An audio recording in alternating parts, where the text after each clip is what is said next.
Can I have a motion to return to public session? Mr. Long, Mr. Reinhardt, all in favor?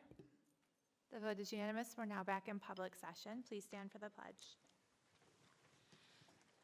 I pledge allegiance to the flag of the United States of America and to the republic for which it stands, one nation, under God, indivisible, with liberty and justice for all.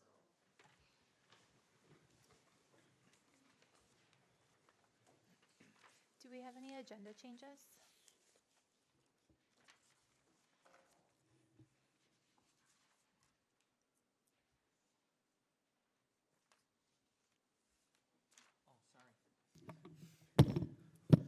Yes, we have changes to personnel. Thank you. Thank you. All right, I just wanted to take a minute to welcome everybody here tonight. It's not as cold, but it's rainy and a little gross. So thank you guys so much for being here. I can't wait to hear what you have to share with us. It is a really, really busy time for students, for parents, for staff, the week leading up to February break, trying to tie together all the loose ends, deal for a change in routine, and be prepared for when you return. So just taking a moment to recognize all the work and the emotional strain that can take on people, so to give each other a little bit of grace. It's an exciting time as well. We're starting to have registration open for spring sports. We just had a 6th grade chorus concert with some very animated performances, which were great to see. My son just went to Java Jazz, which, if you know my son at all, he's not a social being. So any event that he voluntarily goes to outside of the house is really exciting. And the fact that he seeks it out every year, to me, is really great to see. Had the opportunity with several of the other board members here and Dr. Ball of participating in the Monroe County School Board Association legislative breakfast this weekend, which is always a really cool opportunity to engage with people from other districts in their administrative teams and on their school boards and different government representatives at different levels throughout the county and the state, and having conversations about things that are impacting our kids in our schools every day. And no matter what our views are, how can we work together to try and help funding and safety and security and mental health support and just access for all of our kids. So it's a nice chance to get to see people in real conversations and how we can support each other. Do we have any additional points of interest this evening? Ms. Manchella?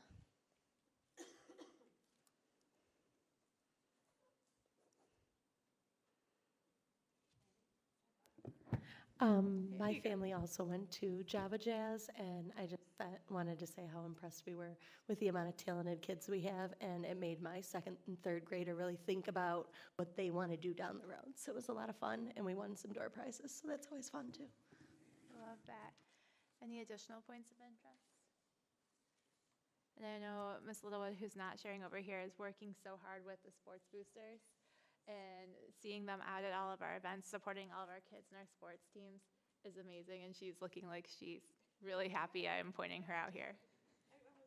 Yes, thank you. You're welcome. Anything else? Okay.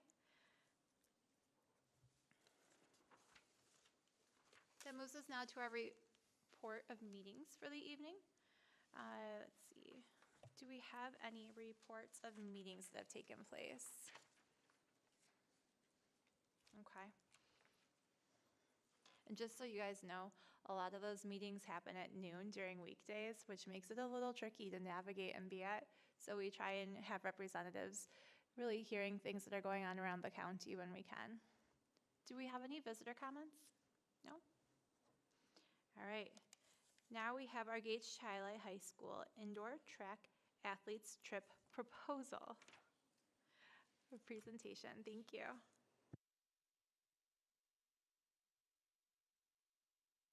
There you go. Good evening, Interim Superintendent Dr. Ball, Board President Ms. Coffey, Board of Ed, Cabinet. Thank you for having me here tonight. I'm here to share, Lisa Young, Athletic Director, here to share a opportunity that our track athletes have the opportunity to participate in. It is our state meet This is actually going to be our 4th year returning, which is exciting. Currently, we have 4 athletes who will be qualified for states. And if I turn that on, you'd be able to see that. Which one am I pushing? There it is. Okay. Sorry. So the state meet is on Staten Island in New York City. And it would be a 2-day event this year, which they have changed. So it'll be from March 6th and 7th. But our students would leave on March 5th. Just some background. Section 5 used to control everything that had to do with this event. So they would provide transportation, the hotel, food, and then they would just bill each district however many students were involved. They have decided to do away with that just because, actually it's a good reason, there are so many students that were reaching that state qualifier time or throw or jump, whatever their event was, that it just got so big that they couldn't do it anymore. So pushed it back on the district. So schools must now arrange their own transportation and lodging and food. So the only way that they can qualify for this event, just like I said, they have to reach that state standard for whatever event that they participate in. So it is a great honor. It's not that they won a championship, it's the state standard they have to reach in that event. They'll be competing against the best in the state. In their event, we have like I said, we have 4 students who have already reached that. We also have a 4x4 team that is right on the bubble that has 2 opportunities, sectional this week and state qualifiers the following week, that could also possibly make it as well. Here are our students right now, the 4 athletes that have qualified. Kira qualified for the high jump. Modesty has qualified for triple. Sophia for pole vault, and Braden for the hurdles. And like I said, we could possibly have a 4x4 team, so we could possibly have 8 athletes that would be able to attend. We got a charter bus that we will share with Penfield and Churchville, which will offset the cost for that charter bus. The athletes will travel with the coaches, and full supervision will be with the coaches. And then meals, thank you again to Gage Chile Sports Booster Club. They are donating a $500 Visa gift card for all of their meals. Just a big thank you, like I said, to the sports boosters for their help and for the board for always supporting our athletic events. This is a picture of the entire team that went to that trip that I talked to you guys about last month in New York City. So it's a great opportunity for our athletes, and they're excited to compete. Do I have any questions? No, thank you so much. Okay, thank you. All right, next we have our Hillside Work Scholarship Connection for the 24-25 school year report.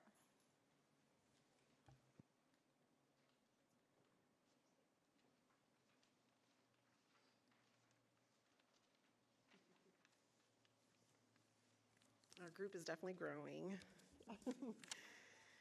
So thank you for having us. First of all, my name is Omaira Ramos-White, and I am the supervisor for the Hillside Youth Advocate team at the middle school and the high school. And you'll see our team behind us. We have our Youth Advocate 2 at the middle school, Thaisa Rivera, who you'll hear from in a little bit. Paige Maltman, who is back there as well, and she's our Youth Advocate 2 at the high school.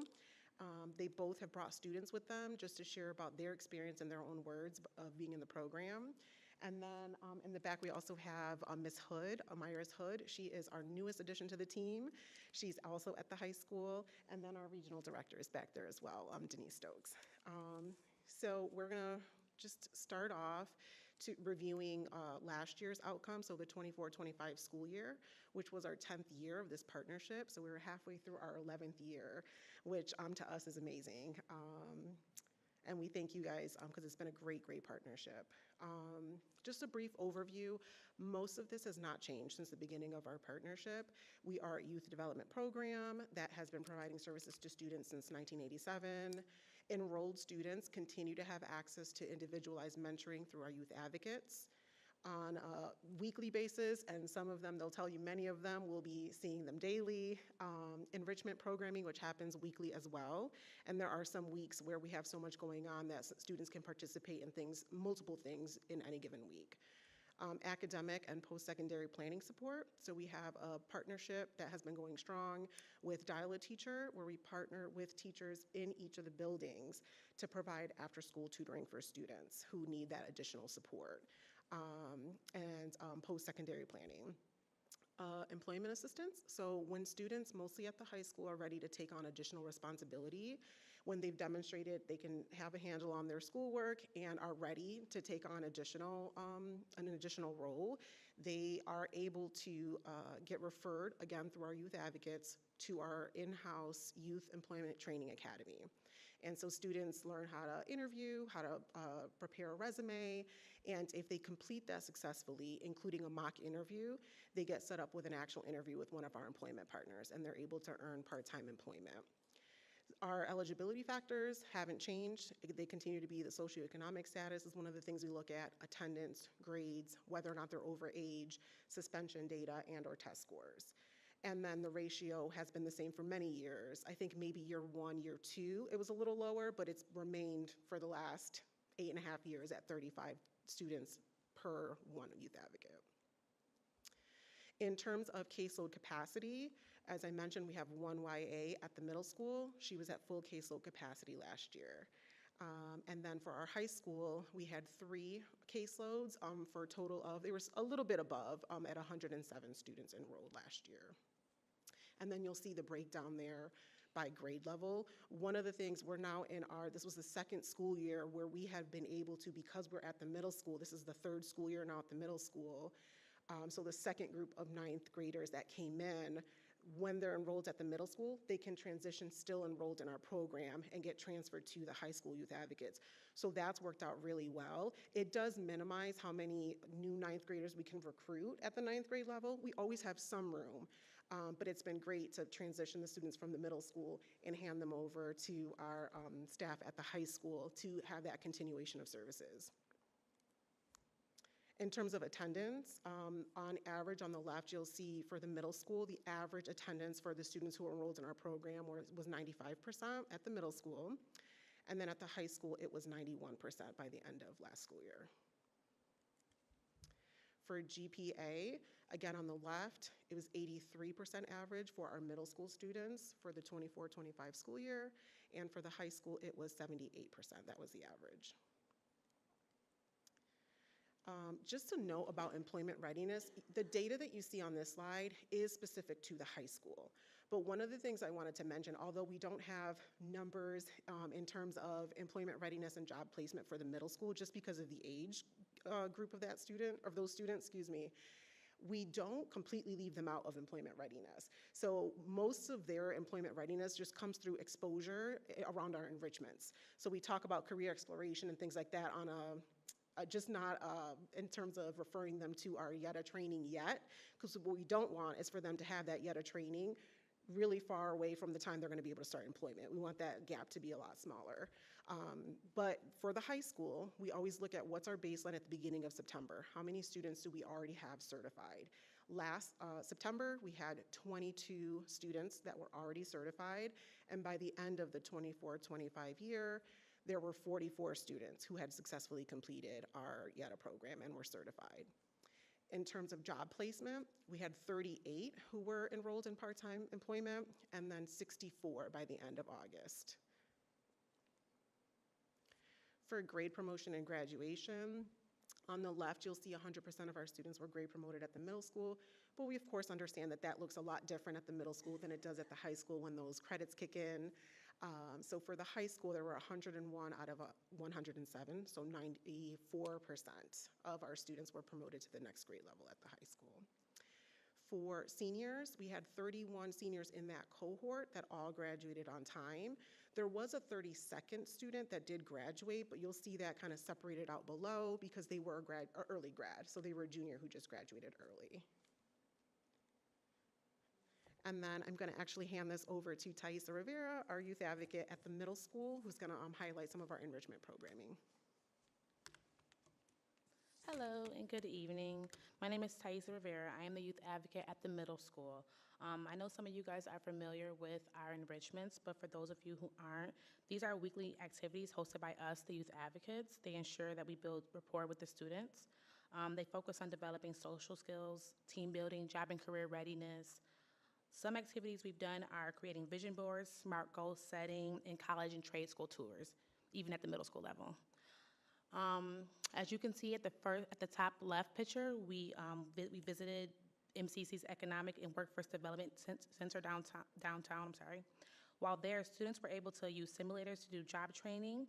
Like you can see at the top left, they were training to be electricians. We also toured the robotics lab, and students were also able to use Oculus, which is a virtual reality headset, to utilize other job training purposes. In the second set of photos, you can see that we host a culinary camp every year. Over the summer when we host a culinary camp, there are a variety of, we have a chef there, a professional chef who teaches the students, who teaches our students the history of food and demonstrates how to cook and handle food safely in a kitchen. Students pair up with other students from schools and they team up to create a dish from scratch. This teaches students teamwork, confidence, social skills, and independence in the kitchen while giving them nutritional education. They even work in groups to complete the cleanup of the kitchen, so it's ready for the next day's lesson. Now you'll hear from some of our middle school students. I'd like to introduce Alicia, and Amaya. They're all 8th graders who are in Hillside Work Scholarship Connection Program. Hello, my name is Alyssa, and my name is Alicia, and we have been in Hillside for about 1.5 years. We believe Hillside is essential because it helps us prepare for the future as young adults. We've enjoyed many experiences such as the college tour to MCC. During our tour, we were able to play with virtual reality headsets and experience hands-on learning. I love Hillside because the youth advocates such as Ms. Rivera, she gives us the advice we need, not just what we want to hear. She helps me see situations from different perspectives and guides us to the right decision. Hillside provides students with support and new experiences in life and life lessons. So therefore, this is why we think you guys should continue to support Hillside so that future students continue to grow into successful adults.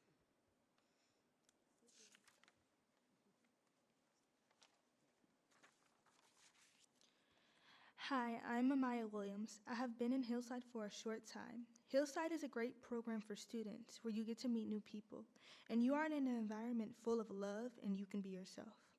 Hillside is essential because our advocates care about our futures and we can talk, laugh, and cry with them about whatever. I've had many positive interactions in my short time with Hillside. I have made new friends and participated in the She Group, which is a girl group that Hillside offers for young women to come together and build relationships and connect. I believe all students should be awarded a youth advocate to mentor them. Thank you. Hi, I'm Paige Ballman. I'm the youth advocate at the high school. I have my student Nalise Hardaway here to tell us a little bit about the program. Hi, I'm Nalise Hardaway, and I'm a junior at 10 Gage Chi-Li.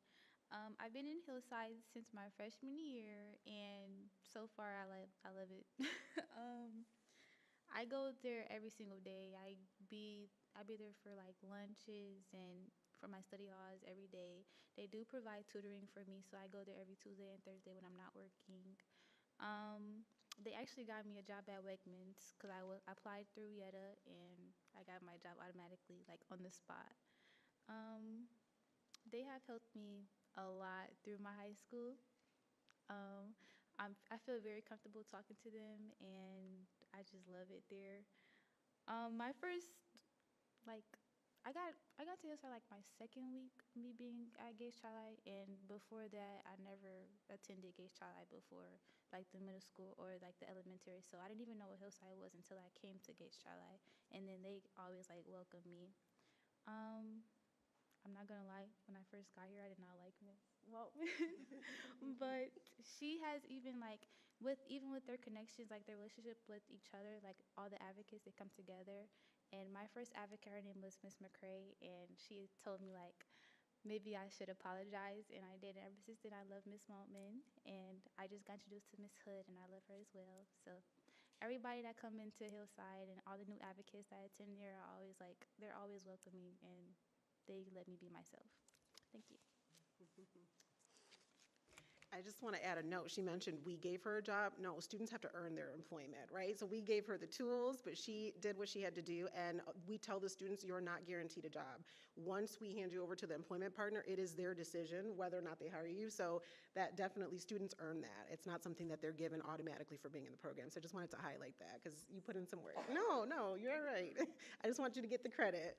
And I just want to say thank you all. Are there any questions? Do you guys have any questions? Okay, thank you so much. Thank We you, appreciate the guys. invitation. Thank you so much. Have a good night, you guys. We really appreciate your time. All right, next we have our student ex officio update. All right.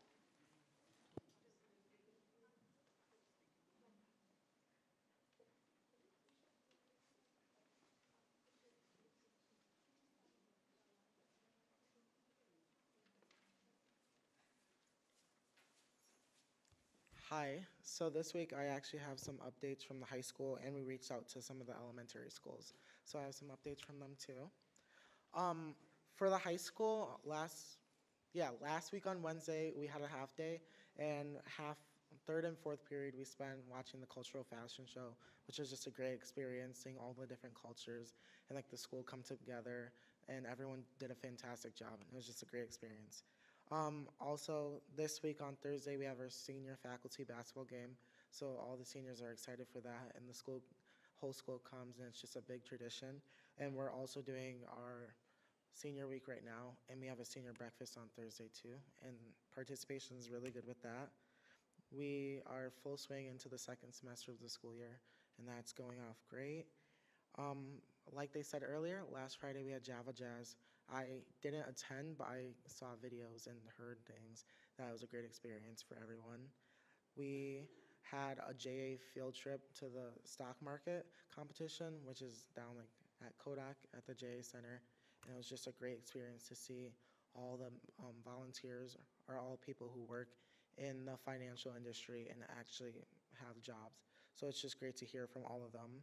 We are starting our peer mentor program at the high school. So it's a program where juniors and seniors are able to mentor people who are new to the district or just having trouble adjusting and just helping them find their way around the high school, mainly for freshmen. We are having our career breakfast. I don't think we have a specific date, but they are planning our third career breakfast, which is just a great event. I went the past 2 years. It's just, you get to talk to all people of different careers that really interest you, and they give you how it actually looks and the raw details. I have an update from Disney. They have a student council, and it's called their Dragon Quest Ambassadors, and they are in charge of planning all their school assemblies, and they are a T1 School Cultural Initiative program. And then from Armstrong, we have their Armstrong Student Council, and they are coming up with some community service events such as the McDonald House Pop Tabs campaign, and they have a planned trip to St. Anne's Nursing Home this month to bring crafts and fun activities to the nursing home patients. Then from Brasser, we have a Brasser Student Council, and they have brainstorm projects and events for the school and have split into subcommittees to plan and prepare for projects for the school. The projects include making Spirit Day videos, preparing for our annual car wash, and preparing to celebrate Florence Brasser's birthday with a community service project and naming the new Florence Brasser Bear mascot. They also they visited the Monroe County office building, and they just got to learn more about actual government in Rochester, which they've been learning about in class. And that's it. Thank you so much, Keandre. All right, next we have our 2026-2027 budget update.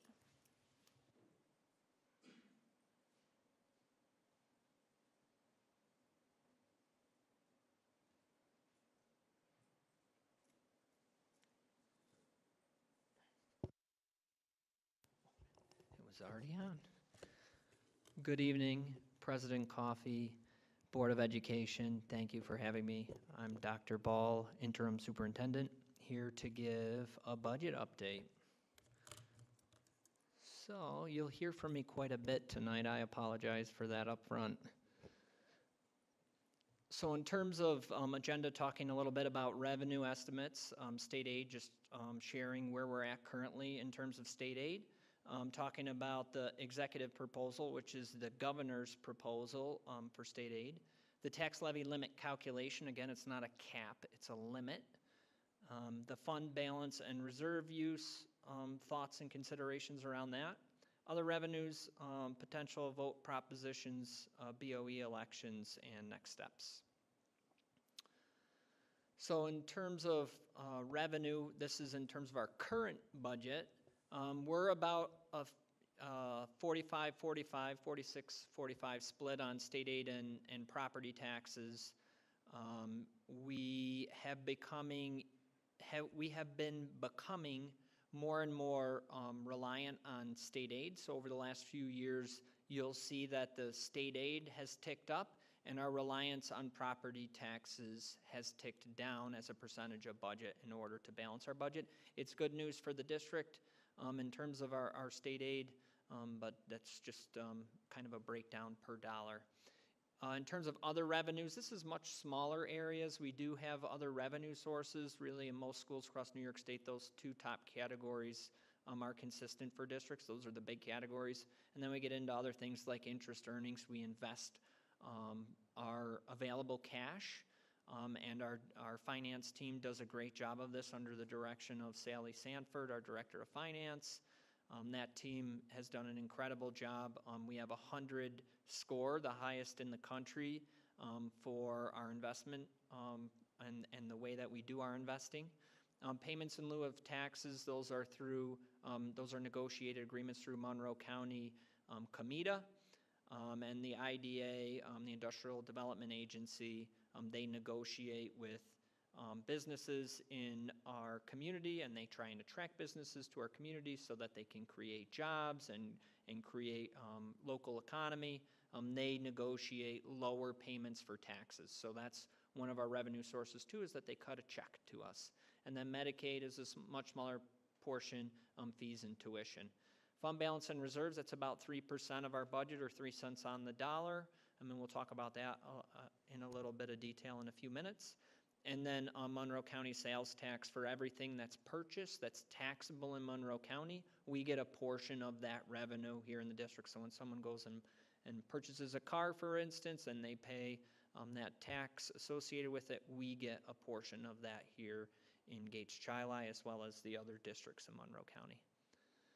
So in terms of state aid, our adopted budget for state aid is a little under $63 million, and right now we're on track and in shape, so no glaring concerns about whether or not we'll receive our full share of 25-26 state aid. In terms of the executive proposal, the way it works is the executive proposal comes out in January, and so the governor uses essentially numbers that are specific to our district in October when we do a snapshot of attendance, as well as other data that's collected from the prior years of operation in the district to calculate how much aid we'll get going into next year. So again, these are calculations. The governor is saying right now that she feels as though this shows a strong commitment to supporting students, teachers, and educators in New York. Some of the things that she discussed as initiatives are increasing foundation aid. There was a big increase last year specifically for our district because they started using an appropriate poverty formula instead of using the year 2000 census data that they were using, which is not reflective of the community a quarter century later. we were not getting our fair share of state aid. We are now getting that fair share of state aid, but the governor going into next year saying there will still be increases. Universal pre-kindergarten, one of the initiatives of the governor is to fully fund UPK. The other thing that the governor has said is that they would fund the facilities that would be associated with bringing UPK to fruition in its entirety for school districts. That would be a big price tag, so I don't know, if this will get legs, but again, that's one of her proposals. And then ensuring that expense-based aids are fully funded, and expense-based aids are ones that are tied to actual expenses. So we get, an example is transportation aid. We get aid back from last year, this year on actual expenses. So the governor has said that they will continue to fund those things. About a $1.6 billion increase statewide, or 4.3%, with a total statewide school aid of $39.3 billion. That's what's in the governor's proposal. Based on earlier communications some months ago, there was some concern that aid would not be increasing in the governor's proposal, but it is increasing, and what that means for our district we'll share in a moment. So again, in terms of our district, one of the concerning points is right up front, foundation aid, which is our basic formulary aid, increasing 1.42%. So some of the thinking around this may be that, well, you got that big increase in state aid last year to get you back to level, but what it doesn't account for is the nearly 20 years of being underfunded as a district.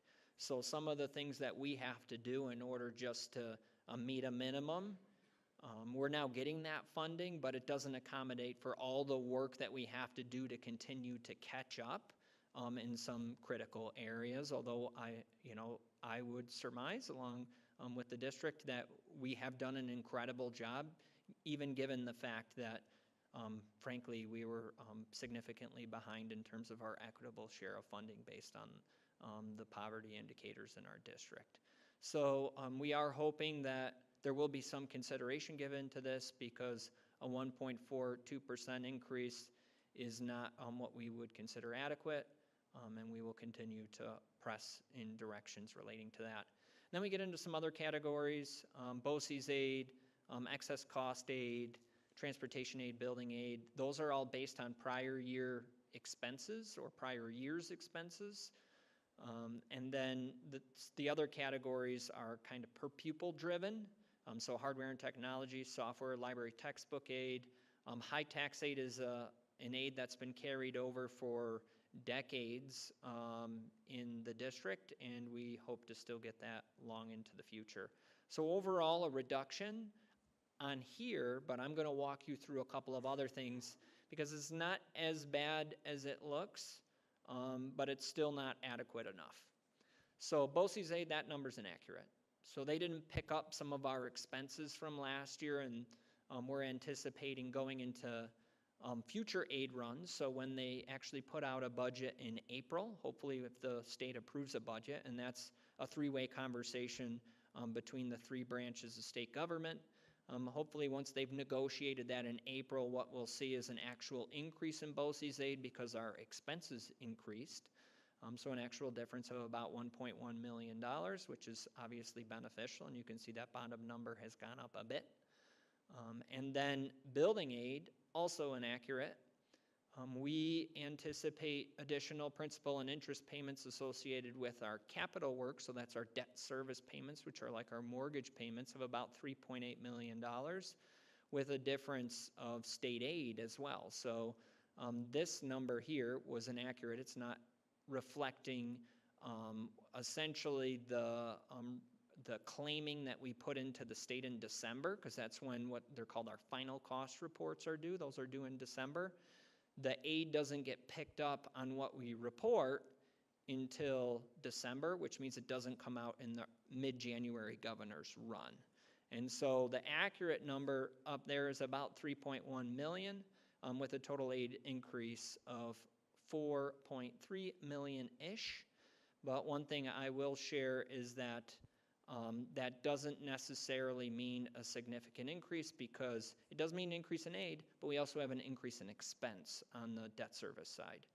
And so the foundation aid number right now is inadequate given things that we know to be true: CPI, Consumer Price Index, cost of goods and materials and services, cost of electric and heat, our contracts for employment, all the things that are cost drivers are pricey and expensive, and they will certainly outstrip 500,000.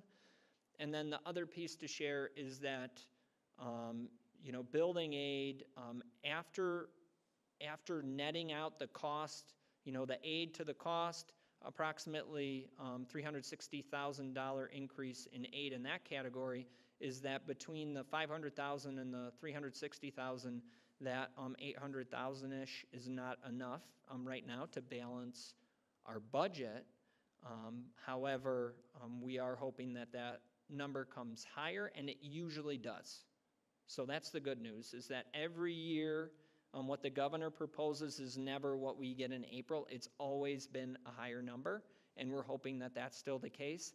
And if it's not, we will certainly have to have a couple potential critical conversations, but just want to share that we're still in a good place, and I'll talk about that too in a minute when I talk about our fund balance and reserve plan, is that we have a plan in place if aid isn't what we had hoped it would be. So we're okay. I think that that's the big message, is it's okay. We're in a good place, and we'll be able to weather a lower aid year and probably a couple of lower aid years if needed. In terms of the tax levy limit, CPIU was 4.8% last year in 2025.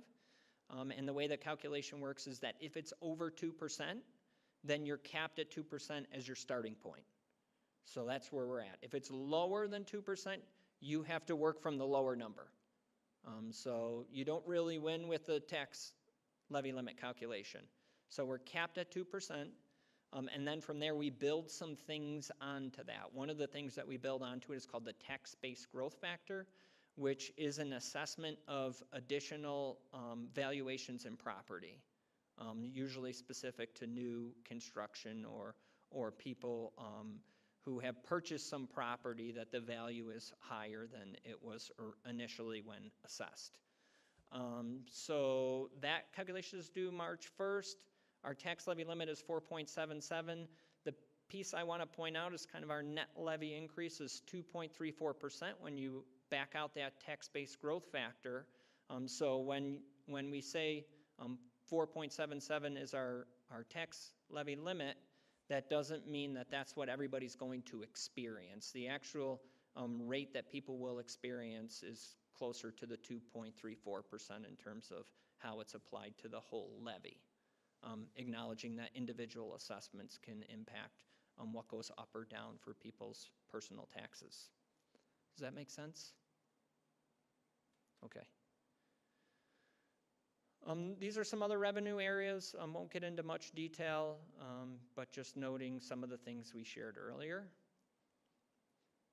Fund balance and reserves. This is our current reserve use, about $4.6 million. We do have funds available in reserves if, again, we're unable to balance for whatever reason. We're in pretty good shape to be able to weather a slight decrease in state aid as compared to prior years. And we'll continue to have those conversations as we move forward in the budgeting process. So not promising, but again, we're in good shape. In terms of vote propositions, right now we have budget approval, bus purchase proposition, and then we're currently talking through potential use of capital reserves if necessary to address facility and infrastructure needs. Not looking to create a new capital reserve or anything at this point. We're in a pretty good shape in that regard, but may look at some kind of a proposition in order to use some capital funds. One thing to share with the board is that under general municipal law, we cannot use capital reserve funds without getting public approval. So public approves the creation of the reserve, and then they also need to approve the use of the reserve. So we have money in capital reserves. We can only use what's been approved. In terms of the election, there's 4 seats available, 3 three-year terms and 1 one-year term that would start immediately after the budget vote on May 20th, per regulations. And then the expiring seats are up on the screen. Petitions are available March 1st. Next steps, continuing collecting information on the tax cap calculation, acknowledging that it's coming due in a couple of weeks. Await final state aid allocations, and then continue collaborating with district staff to generate and refine the expenditure proposal. We're deep in that work right now. It's going very well. The systems that we have in place are very effective and efficient, and the team is very capable. I do want to extend a great thank you to Sally Sanford, Director of Finance, and Daryl Wood, our budget analyst. They do a lot of work behind the scenes to make sure everything keeps moving forward smoothly. In terms of the budget calendar, February 24th, our next board meeting is when we will finalize the tax cap calculation and discuss the bus purchase propositions, as well as the tax levy limits due. Budget ambassadors are starting. We have 15 budget ambassadors, our highest number to date. It was very well requested. And then we get into the later dates, which include the hearing on May 5th, meet the candidates on May 6th. Amy Thomas is scheduled and ready to come back again to lead that conversation. And then on May 19th, the budget vote and board election.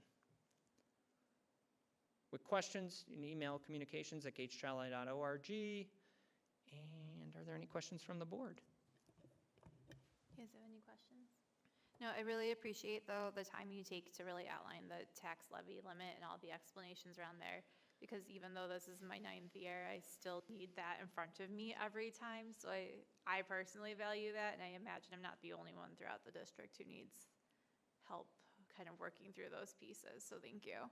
Yeah, and I've had the pleasure of doing this long enough that I was doing this work in 2010 when the Governor Cuomo put it out, and still remember trying to articulate it to our community who didn't quite understand it, and also at that time had to share it with the Office of the State Comptroller, who was auditing those calculations and didn't quite know how to understand them yet. So yes, it's been a process of learning for me. I appreciate it. Any other questions or comments, guys? All right, thank you. Thank you. We next have our mid-year update. Okay, that is me again. So I'm very excited to be here to share tonight's mid-year update. This is a special night when we get to highlight a lot of the work that's been happening in the district, and there has been a lot of work, and people have been working very hard, very intelligently to ensure that we're doing as much as we can for our students every day. So this reflects the collective work that our district has done this year, and what you'll see is how our staff, building leaders, and departments are working together to bring our district goals to life. This is not about one initiative or one group. It's about shared systems, shared responsibility, and steady progress across Gates Chili, which I think is the biggest message, is that the staff here in the district and our community and our board work together very well, partner to ensure that we're doing all the things that we can be doing to the best of our ability. So in terms of the district goals, going to first start with Goal 1. This year our work continues to be guided by 2 district goals. The first focuses on strengthening connection and community through restorative practices and wellness. The second focuses on elevating academic achievement through rigorous instruction informed by data. Everything that follows reflects how these goals are being implemented across buildings and departments. So across the district, staff are strengthening restorative and social emotional practices to create supportive learning environments. This includes consistent social emotional learning lessons and screening, daily community circles, and expanded regulation spaces. We've also built capacity by training staff and students as restorative practice champions, and at the middle school, we're preparing to pilot a new sensory room later this spring. We've continued to strengthen the systems that help us identify student needs early and respond intentionally. teams across buildings are using consistent protocols and panorama data to guide Tier 2 and Tier 3 supports. One example is the Middle School Tutoring Center, which is now fully systemized to support academic, behavioral, and attendance needs, including transportation and extended service time for students. Strong partnerships with families remain central to this work. Across buildings, communication has become more consistent and accessible through Parent Square, while schools continue to expand family engagement opportunities aligned to academics and SEL, or social emotional learning. We're also seeing increasing student voice and family involvement at the secondary level through expanded clubs, evening events, and participation in school improvement work. Creating a culture of belonging also means listening, celebrating, and honoring our students and staff. Across the district, this includes student recognition, opportunities for student voice, culturally responsive practices, and visible efforts to reflect our community. From literacy celebrations to inclusive holiday displays at the district office.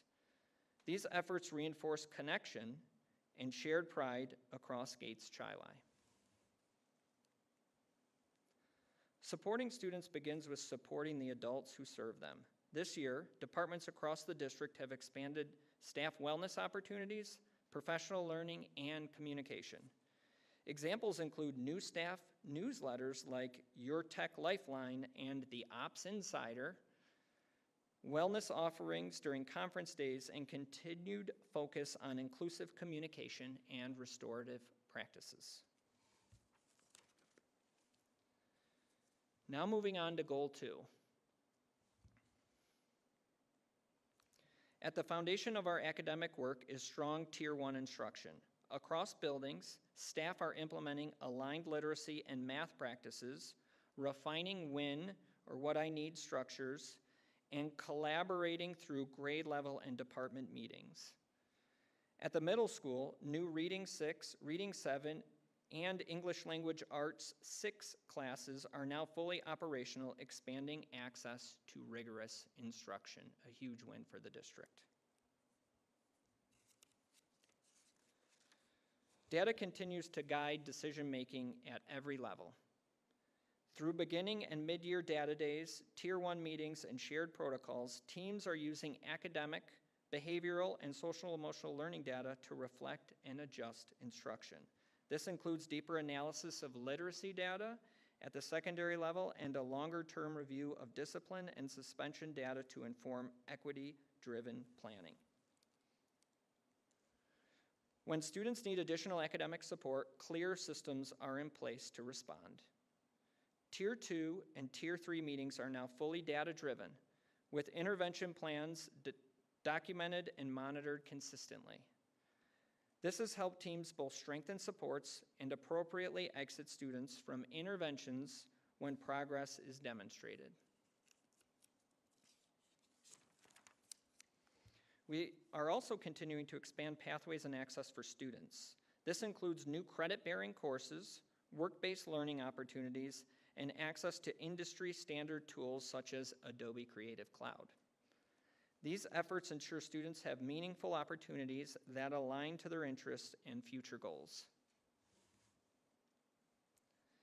Sustained strong instruction requires ongoing investment in leadership and professional learning. Literacy leaders, administrators, and teacher leaders are working collaboratively to align district guidance with building practice.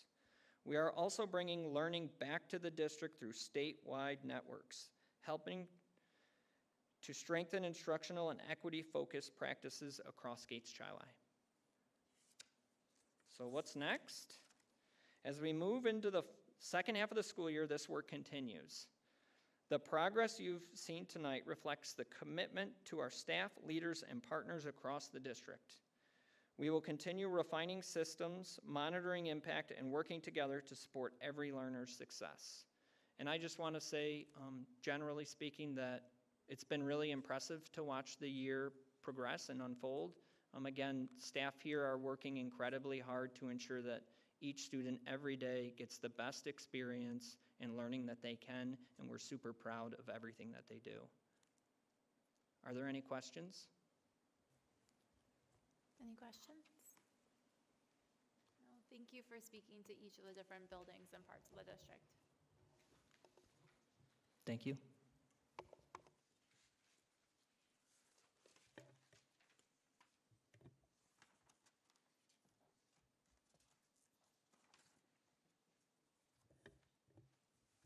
It's weirdly quiet.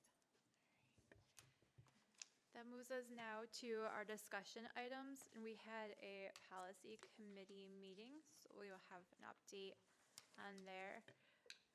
I can give the basics if somebody else can give better details. We reviewed 4 policies, language around them, recommended from our BOCES counterparts, just to make sure that we're staying current with what is the expectation and the thought around the state and the area. We reviewed policy 1620 about the annual organization meeting, and it changed the date requirements of when it was. Yep, that's correct. So I don't have those notes. So Sorry, I it's don't no have longer those just the notes. 15th, it extends beyond that and allows us a provision to go out to the 20th and maybe a little beyond as far, which is super helpful to districts that are trying to accommodate all the things that early July brings, to make sure that there's a date that works for everyone to get together and have that meeting, so. So I figured you could use a breather for a second. No, that's good. The second policy we reviewed was 1640, absentee, military, and early mail ballots. Yep, and that one was just language cleanup. There's nothing substantial in that policy change. Which is what we found overall this year, that the majority of the recommendations have been around that language piece and really like clarifying things. The third policy we reviewed was 7513 around medication and personal care items. Yeah, so this one, both of the next two relate to the same thing, which is the use of epinephrine. Epinephrine now has other methods by which it can be taken. In the past, it was primarily just an injector. Now they have nasal-based epinephrine as well. So this language created some clarity around the application and use of that type of epinephrine. Yep, so the second policy connected to that we reviewed was 7521, students with life-threatening health conditions and/or anaphylaxis. And I believe based on our discussion that we are going to make a recommendation to waive the first reading. That's correct. Any questions, discussion for those of you either on the policy committee or not? Okay.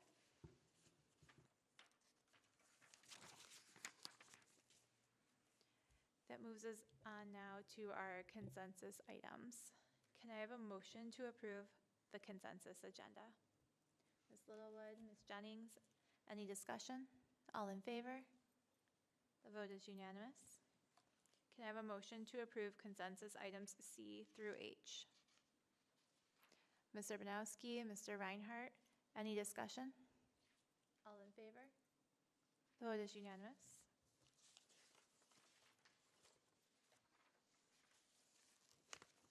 That moves us now to our action items. Can I have a motion to appoint the 2026-2027 budget ambassadors? Can I have a motion? Ms. Davis, Ms. Littlewood, any discussion? All in favor? The vote is unanimous. Can I have a motion to waive the second reading of policies number 1620, 1640, 7513, and 7521. Can I have a motion? Ms. Jennings, Ms. Davis, any discussion? All in favor? The vote is unanimous. Can I have a motion to approve policies number 1620, 1640, 7513, and 7521? Can I have a motion? Ms. Manchella, Mr. Long, any discussion? All in favor? The vote is unanimous. That moves us now to our superintendent comments. Thank you very much. And this is when, Keandre, I'm very happy that I have my printed notes because my computer died right as I was preparing to share them. Planning ahead. Yeah, so there we go. Backup plan. Backup plan.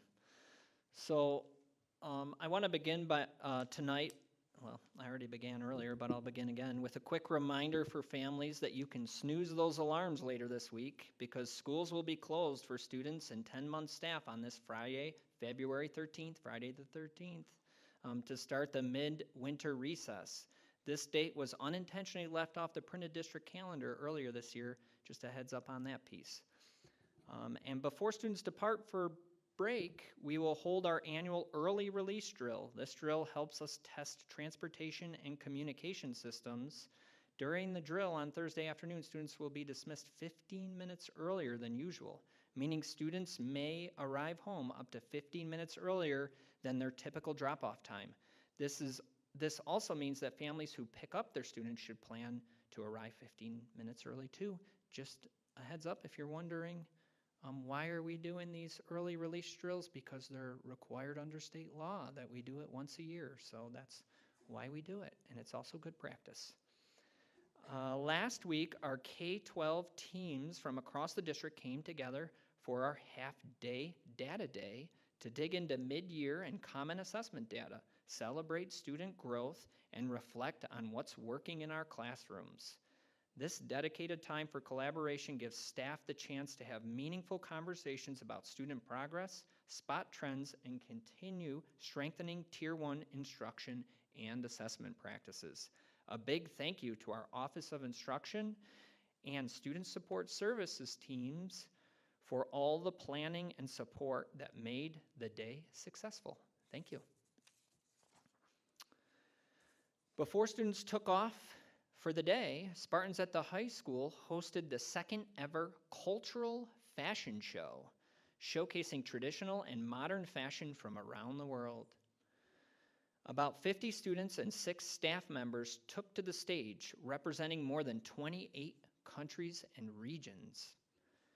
The show was led by 2 student MCs and supported by 10 students from the Performing Arts Center tech crew, who helped keep everything running smoothly behind the scenes. The program also featured incredible performances from 3 outside groups. And for the students who participated in the show, a watch party was held the following day so they could see themselves shine on stage and maybe spot a few runway-worthy moments. That was a mouthful. It was a powerful reminder that when we celebrate who our students are and where they come from, the whole community gets something worth applauding. Then, last week, the GC Performing Arts Center was packed with more star power as the high school music department welcomed Hello Dolly. Cast members Elaine Hendricks, Tyler Hardwick, and Evan Bala. Bala? Bala? Okay, Bala. For a question and answer panel. The panelists shared insights into their careers, training, and experiences as performers, offering students a firsthand look at pathways in the performing arts. Bala, who is a Gates Chili class of 2020 graduate, made the experience especially meaningful and relatable for students. Hello Dolly is currently playing at OFC Creations in Rochester. Also late last week, we saw a great example of what happens when student leadership, generosity, and a little creativity collide, literally. The student support team at Brasser wanted to give back to the community, but they also wanted to do it in a way that was fun and memorable. Since November, students and their families have been donating food to support the Gates Chili Food Pantry and other local food banks, and the response was incredible. More than 750 boxes were collected. And instead of just stacking the boxes and calling it a day, the school decided to take things to the next level. They were elevating by turning all those donations into a giant domino run through the halls. It was a powerful reminder that when our students come together, even a simple box of food can make a big impact. Did I Did I go faster than the video, or did the video outlast me? Okay. This is the second time. Darn it. I tried. Of course, on Friday evening, our community took in the smooth sounds of jazz at our annual Java Jazz fundraiser at the Gates Child Performing Arts Center. I know you heard a little bit about this earlier, raising just under $3,500 in support for our music program. Pretty impressive. The evening featured incredible performances by our middle school and high school musicians, along with incredible guest performers. Thank you to everyone who attended, performed, and volunteered, and supported this event. On Saturday evening, some of our SEPTO families, special education parent-teacher organization, also came together for a family swim night at the Spartan Fieldhouse Pool. The special education parent-teacher organization is looking to grow these types of opportunities for our students and families to connect. Be on the lookout for future events. Thank you to that team for creating that experience for our students. And one quick look ahead to a sweet event coming up later this month. The Gates Chi-Li class of 2027 is hosting the annual Sweethearts Dance on Friday, February 27th for Gates Chi-Li students in UPK through grade 5 and their families. Sorry. You can't attend. I would like to, but I'll volunteer. okay, I like that. The dance will take place from 6 to 8 p.m. in the large cafeteria at the high school. It includes flowers, a gift bag, selfie stations, refreshments, and of course, plenty of dancing. Tickets are $30 per household, and families are reminded that pre-registration is required by next Friday, February 20th. More details and the registration form are available on Parent Square. We hope to see lots of smiling faces on the dance floor. And yes, I still have more. This past Saturday, we had the opportunity to attend the Monroe County School Board's legislative breakfast. I especially want to highlight the leadership of Keandre Joseph, thank you, our Gates Chi-Li student ex officio board member who joined us for the event. Keandre attended alongside me and board president Katie Coffey and board members Andrea Minchella and Tanya Serbanovsky. This annual breakfast brings together students from across the region to share their experiences in school and advocate directly for legislation that impacts public education. Following the student presentations, we participated in table discussions with local, state, and national legislators where we were able to advocate for school funding and other key priorities.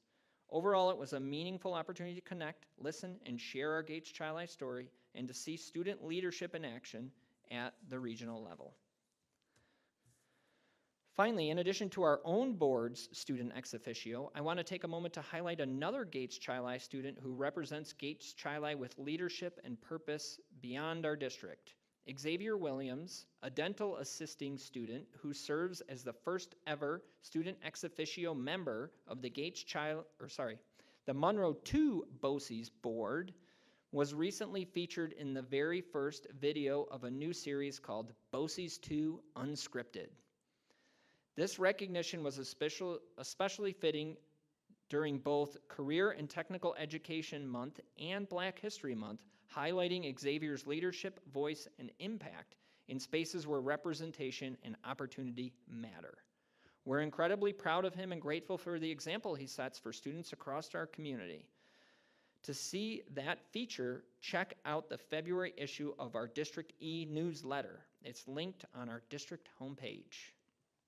Okay, final thoughts here and wishes for break.